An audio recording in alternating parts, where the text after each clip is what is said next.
Welcome back to season 2 of Authentically Peculiar with Marcia. I am your host, Marcia Blaine, a licensed professional counselor, a clinical hypnotherapist, an author, motivator, and life coach. Join us during this season as we begin to normalize freedom. Authentically Peculiar with Marcia. Welcome back to Authentically Peculiar with Marcia.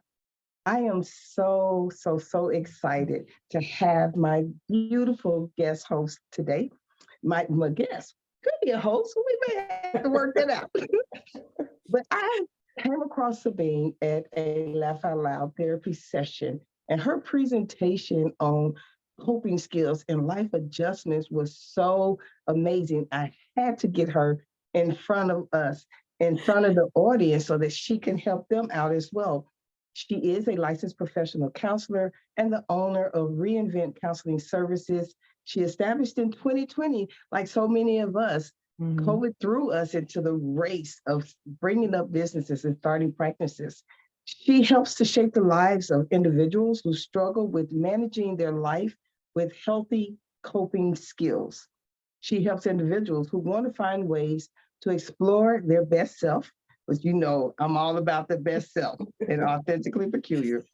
This is accomplished through specializing in teaching healthy coping skills in order to reinvent a different way of life. Sabine, welcome and thank you for your yes. Thank you. Thank you for the question that allowed me to say yes. Yes. I'm always so excited, especially when I get to bring new people to the podcast, because there's always an evolving word. Yeah. Today, we're going to combine coping skills with these millennials coming back home after they've been away, experienced a little grownness, and then they have to go back home and they want their grownness to show up, and parents don't really know how to make that adjustment. So we're going to talk about that today to hopefully free some of the tension that may be in households. So I'm ready? Yes, ready. All right.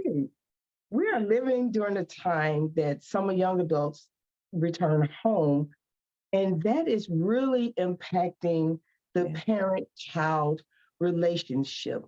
How are some ways that people can begin to communicate about this return home and being able to balance relationships? That is a good question. People are definitely moving back home. COVID is a big part of that. And it's important to have the conversation of expectations before we even make the move, before we do anything. We need to have a conversation of what that's going to look like for the parent and for the child. That's the first thing that's going to be important, because some people could have these expectations because we do revert back to like childlike, and the parents might revert back to, okay, you still a child, you're not an adult. So being able to have those conversations are very important before we sign the dotted line or anything. Don't bring your drawers, your socks, your shoes, nothing. Let's have a conversation first. None of that, because if we had some tumultuous teen years, listen, we're not going to revisit that, right? No. I would venture to say that also needs to be a time that people begin to go inwardly and start assessing wherever there may be any pain, any residue of pain, unspoken conversations before that desperation of, I have to go back home. What are your thoughts about that? Absolutely. That's important, because parents have wounds just like children have wounds. The parent could feel that this person disrespected me and didn't value my opinion as a parent or my rules. The child could feel that they have been abandoned because mom had to work or dad had to work 2 and 3 jobs. So that's a good conversation to have, and may not be able to have that with each other, but before, when the question comes up, hey, mom, dad, can I move back home? Maybe we need to seek some therapy to go ahead and unfold those feelings that have not been addressed. Right. I would also suggest, in addressing those, let's look at our own accountability. That part. Oftentimes we point fingers and say, well, mom, you did this, or dad, you did that, or child, you did this. But we have to take some level of accountability. Absolutely. That whole thing of, well, that's your mama, just no. Nope. What are your thoughts about that when people say, well, that's your mama, you need to respect her? No, absolutely not. We have some circumstances that maybe mom and dad haven't been in the home because of alcohol and drug use, and maybe you were in foster care for some years, and there's some feelings around that. So a parent could be just a word, for some people. So we're not talking about the actions of a parent. We're talking about respect the word of me being your parent. And that's not how it goes. Respect is definitely earned. And I know some people might say, how can you say that? When we don't have to have the same mindset that our parents, our grandparents have. Right. We have the knowledge that build on the things that we said was okay, and we left that stuff that wasn't okay alone. So being able to really address what is going to define what a parent is, not because you gave birth to someone. There's a lot to come with being a parent besides giving birth.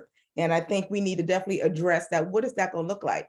Is it okay for this person to be able to express their feelings and how they have been hurt by maybe my drug use or my own abandonment issues that prevented me from being able to be the parent that I need to be for this particular child? So these are definitely some things that need to be spoke about. It may be not with each other because of the pain, definitely with a therapist. And those parent-child wounds are real major, and they have to be addressed. You can't just tape over them, right? They really need to be talked about, parent-child wounds, because I hear a lot of people saying, work on your inner child, work on your inner child. But I take that parents need to work on theirs as well. They need to work on those wounds. What are your thoughts about parental wounds from children? Absolutely. That is so important because, again, we are addressing certain terms that this thing should automatically come with. Well, I'm a woman, so certain things should automatically come with that. But, for being a parent, certain things don't just come with that. We learned how to be a parent from our parents, and our parents, they have some wounds that they didn't address. It's a learned behavior, so they pass it down to us. Maybe it wasn't the hugging or the kissing or showing affection whatsoever, or saying even that I'm proud of you. So, we're going to have to redefine what that's going to look like for us. Through therapy is definitely important, but that's important for us to address things even in our adulthood, because a lot of times we feel like, we're adults, but we have to learn how to be that. We have to learn how to walk. We have to learn how to talk. I definitely still have to learn how to communicate, even in adulthood. So what's wrong with learning how to be a parent? And we parent differently. You cannot parent your adult children like your infant, like your preteen, like your teenager, not even like your young adult, right? You parent from a different place of hopefully wisdom and evolution in the process, because I remember, and this is just a personal sidebar, my dad was kind of in and out of my life. Well, when I turned 30, he decided he wanted to be in, right? And I remember having a conversation with him and saying, I'm a little too old and a little too big for you to think that you're going to come and bounce me on your knee. We can develop a relationship starting with connection first, and then we'll see how the parent-child relationship evolves. He didn't accept that initially, but my boundaries and expectations made him understand where I was, right? Because at that point, and this is for young people that are trying to go back home and need some guidance on establishing boundaries and expectations. Don't be afraid to express. Listen, we went through some things. Let us both sit down and talk about those things. Here are my rules of engagement. Here's what I would like to see. But we got to remember, it's so vital to take accountability. But what happens if you never get that apology? That is such a beautiful question, for the simple fact is we are waiting to move on based on what someone says or does not say to us. They are living their best life, wrong or right or indifferent. And we are sitting there being held back because we're waiting on an apology. 9 times out of 10, we're never going to get back. We're asking someone to give us something that they don't have. We're Mm. asking someone to give us something that they don't understand. We're asking somebody to give us something that they're afraid to because they don't know where to start. And so we have to respect them where they're at and build a relationship from there. We can't go back in the past and try to right or wrong. That's, they did the best they could with what they had. And we have to respect that, move on. Should we not have boundaries? Absolutely, we should have boundaries, because I don't think people should use their crush, their past as a crutch to continue to behave in such a way where this is how I was raised, so you either accept it or don't. I understand that, but there's some things that we can learn how to unlearn if we're willing and we come to the table with open mind. Absolutely. And I love that part about the open-mindedness. I know that there is a therapeutic school of thought that forgiveness isn't necessary. I don't believe that school of thought. And the reason why I don't is because I can forgive you and still not deal with you, because the forgiveness is getting me off the hook with you so that I can breathe and I can live. And part of that is me saying, you can forgive their actions. Absolutely. Because they operated in what they knew now. What are your thoughts about that? I absolutely believe that. Defining what forgiveness is. And I think people think about forgiveness as, okay, I forgive this person so they don't have to atone for their behavior. It's like, okay, if somebody steals something from me, I forgive you, but you're going to jail. This is a felony. You going to jail. But I think when we have such a personal connection to something, it's so hard for us to define what that should be, what forgiveness should be. And we feel that I can forgive someone and I can accept their behavior. No, I can forgive someone and still set the boundaries, and that's definitely important. Just because you forgive someone, that doesn't give them the rite of passage to continue their poor behavior. Now, if you don't set that boundary, then that's on you. It's like this, you invite somebody over your house who is a thief, right? You know this person's a thief, and you leave your purse around this person and they steal from you. Now you mad because this person stole from you. My question to you is, why would you leave your purse around a thief? And then get mad when they do what they do? Listen, and it's so amazing to me how we recognize people's behaviors. For example, you know that your mother may have that jealous spirit of you.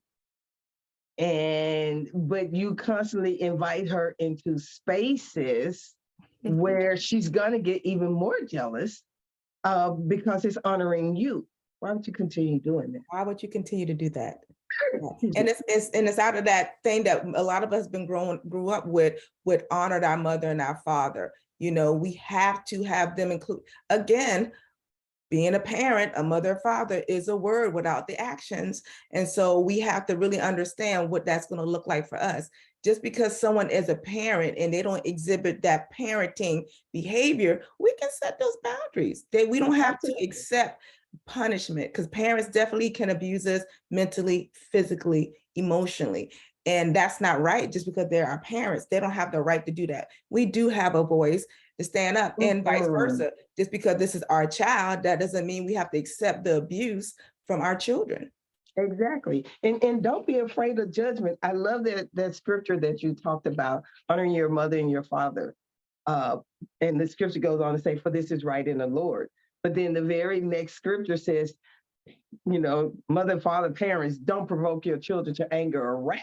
It's not a one-sided deal. It's not. Right? It's not. Absolutely not.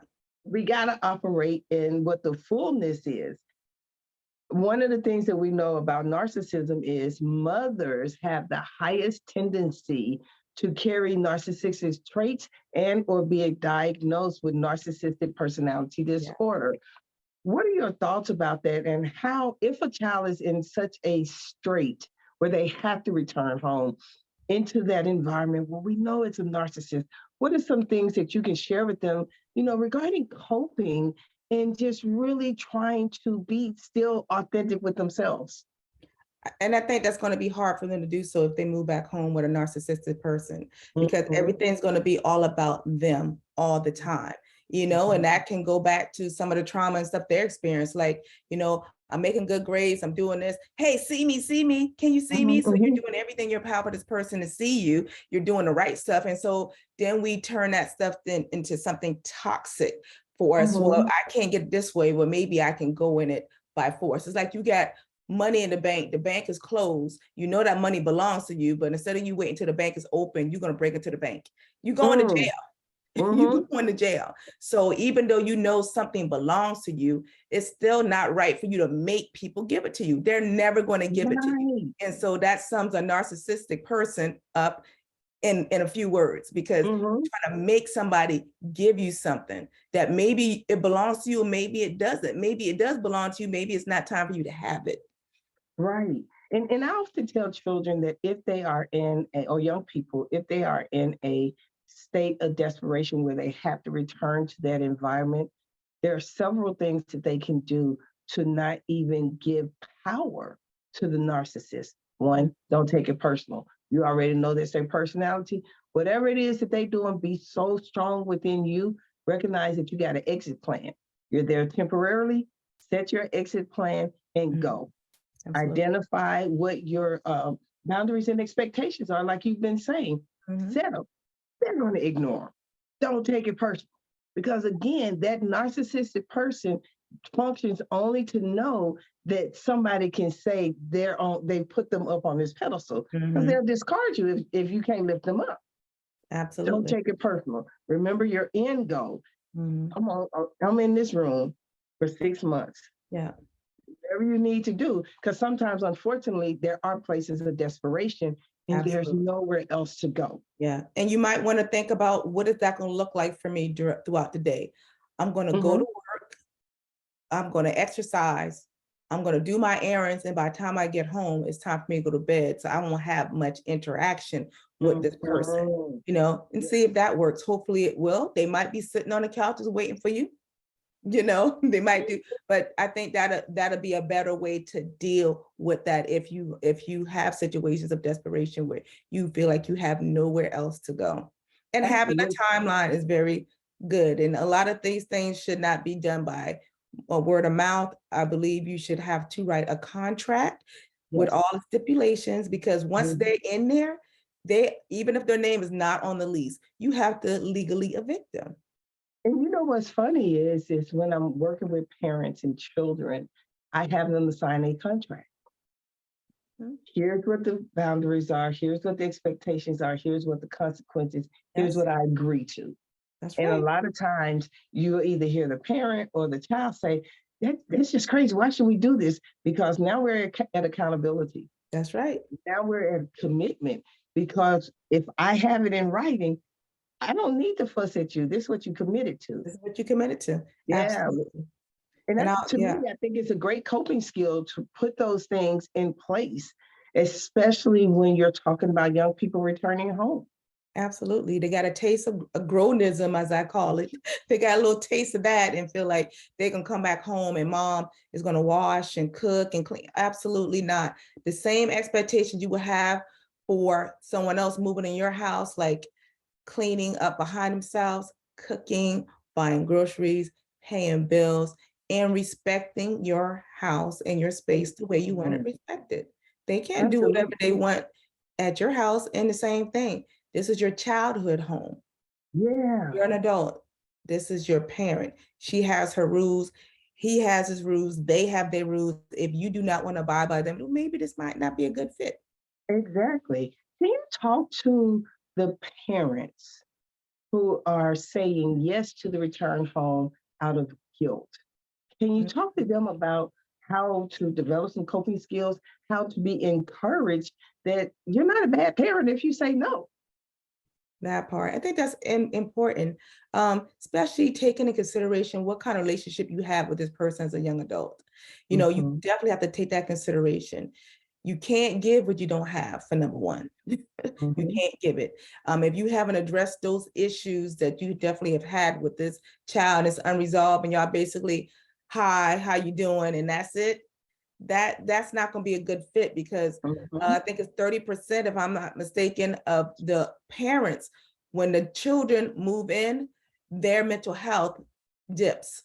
Yep. The children mental health out off the chain, they good, but the parents, their mental health dips because they are saying yes out of guilt. They don't know how to be a parent to adult child, you know. So a lot of times we feel like we have to say it because it's our child, but we got to think about all the other things that come along with this person living in the house with you. And so it is definitely okay to say no, and maybe helping this person put up another game plan. You know, I love you. I would love for you to move in, but at this time, I got a lot going on mentally, or I just remember the kind of relationship we had even up until recently, that's not going to be a good fit. Doesn't mean I won't help you to maneuver around how you're going to do this. I'm not going to sign my name on nothing. No, I'm not going to co-sign on anything either. Come on now. But I'm going to help you to put these things in place that help me to do what I need to do as far as have my own independence, and being responsible is one of those things. I love that. I love the fact that you said parental independence. We're going to be parents. We're going to help, but it is not a life sentence or a death sentence. I think we've got to change that mindset of parents owe you into their last breath. Why is that? How did we get there? I think we want our kids to have what we didn't have.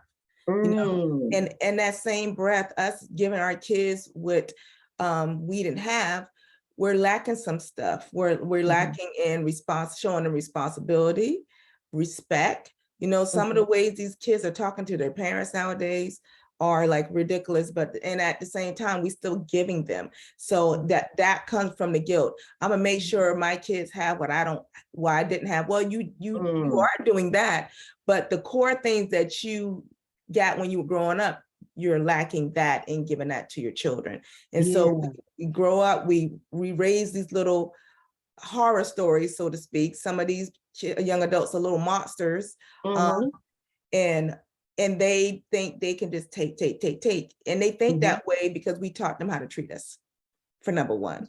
And so that's the big thing. You can't get upset with them because you showed them how to treat you. Now you have to unlearn this behavior that's been due to guilt because you're trying to provide something that, you know, that you didn't have for your kids. You want them to have it.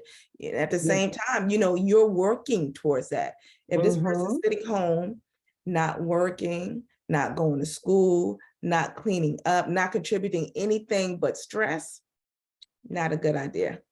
Not at all. I remember telling my children way back in 2006 or no, even before that, 2002, I said to listen to them, I won't lose my peace.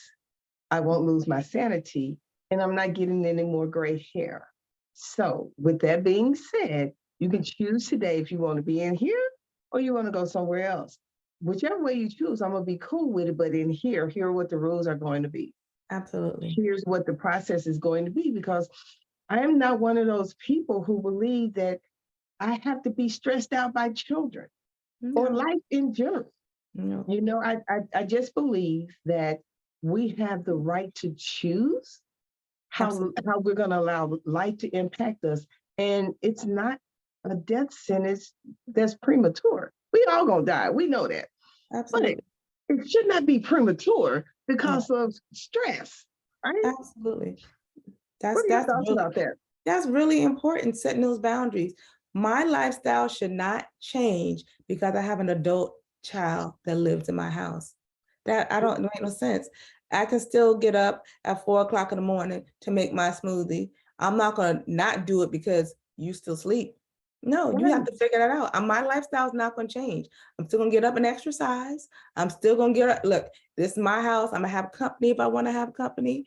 No, nobody spend a night over here that belong. You know, we ain't doing that. Exactly. You get your own place. When you get your own place, you can have the company that you want. But there's certain rules you still have to abide, because yes, you're an adult, but you have to respect my house and my lifestyle. That's just it. So if your lifestyle is changing because you have adult children that moved in, might want to rethink that. Now, if they have grandkids, if you have grandkids that's moving in too, yeah, I'm quite sure your lifestyle has to change somewhat because you have the grandkids, but it shouldn't be detrimental to your lifestyle and your health. You know, you all in my head, because that's where I was going next. You know, we send these folks out and they singular, and then they come back, and then they got children, they may have spouses, whatever the situation is going on, you still have the right, one, to say no. That's right. Two, not be laid out with guilt. Three, like Sabine said, you don't have to have a personality or environmental change because they came in. That's right. If your life has to be upended, like you can't even recognize your life anymore, that's a problem. Yes. That's a problem. No, I don't. Because guess what? They're not going to do it for you. Ask them, pick up the phone and say, hey, I'm going out of town. I need you to watch my dog. Well, I got something. Okay. I got one for you. Hey, mama, can I get some money? Say, what now? No. And I really want parents to hear, and I want children to hear this too. One, grandparenting and the availability is a choice. It is not a forced obligation. It's a choice. The same way it was a choice that when we had our children to raise them, you made a choice to have your children to be raised. That does not automatically make me an on-site available grandparent. I hear so many young people saying, what happened to the old grandparents that used to keep the grandkids? Well, I never stayed in my grandparents' house, not without my mom. Nope, me either. I didn't either. And look here, I'm not big mama. I'm not going to ever be big mama. I have 7 grandkids. I'm not big mama. I choose when to have sleepovers. I give them a sleepover once a month. So in the first weekend of May, we're having a sleepover. I do they hear when it needs to be done, when it's convenient for my schedule, but I am not the traditional grandmother. I'm just not. And it's okay. And they know that. My daughter put something on TikTok where somebody said, hey, mama, can you watch the kids? My mama said, no, I'm going out of town. Then she said, oh, that's my mama. I'm glad you know. Right. And it's not, I choose, right? Where I'm going to grandparent. And I am a very involved grandparent because that was just my choice and how to do things. But I also recognize that I'm not their parent. I don't set the rules on how they raising their children. I say what I'm gonna tolerate and what I'm not. That part. Don't call and ask me, can you come see their kids because they not mine? None of that. And people, I think, misconstrue the role of grandparents. Yeah. For me, I feel great that I became a grandparent pretty young in life. I'm mid-50, and I got the rest of my life. I don't have to worry about no children. I deal with grandparents. Yeah. But we need to recognize grandparents, future grandparents, those aren't your children. Nope, they're not. You can't get mad at your children for how they raise their children. That's right. That's right. Absolutely. I'll go on about that, especially when they come into your house. Exactly. I'll go on field trips with them. Every 2 weeks, I'll take them out for lunch. The ones who can, the 4 older ones, because 3 of them are babies. So we'll do some stuff together. I want them to know who I am. I want them to remember, what role I played in their life, but I'm not their parent.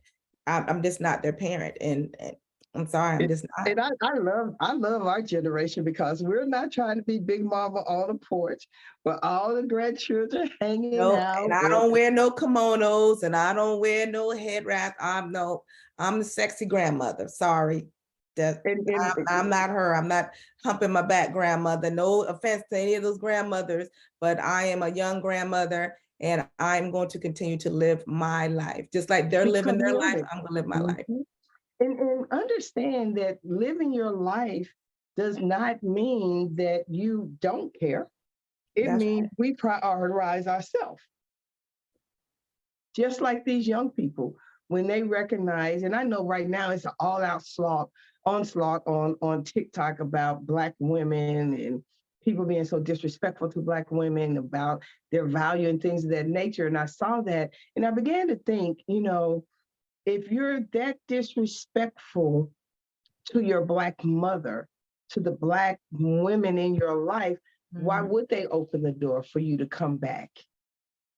Why would you even expect that? Why would you want to be there? Yeah, that they're not. That's that part right there. That respect goes a long, long way. If the boss get more respect to the person who birthed you, who's been there for you, who continuously do stuff for you when you need it, even to a detriment to them. I have an issue with that. I have an issue with that. So that person could not live with me because I already know we're gonna butt heads and my peace is out the window. Exactly. You know, I read something before we began recording today about Jamie Foxx and having a stroke and how his job moved on using a fill-in. And I thought about that same thought process with us as parents. When our children grow up, they develop their own life, whatever that looks like, whether they're married, have children, single, whatever that looks like, they grow up and move on. And they don't always carry us with them, right? Parents, what would you say to parents who are still so wrapped up in the identity of parenting that they can't find themselves? How could you help them break out of that? Oh my gosh, I went through that myself. I never forget, I went to work crying. I was like, what am I going to do? Who am I? I was so wrapped up in the identity of being a parent. I really didn't know who I was as a person. So I started backing away and doing some things for me. It was definitely challenging. You know, I just left, and then here comes the phone blowing up. Where you at, Mom? Where you at? And at the time they were still home, but they were transitioning out the home. I'm like, I'll be, but when you come, just all these questions, like, I don't question you like that, so you don't have the right to question me like that. So being able to set those boundaries, and you have to start somewhere. Will it be challenging? Absolutely, because you know, half of your life you know nothing but being a parent. Now you have to unlearn that behavior. So all the energy we're putting into them to foster, you know, these values that you wanted them to have, that's going to be important. Now you need to figure out, okay, first of all, who am I?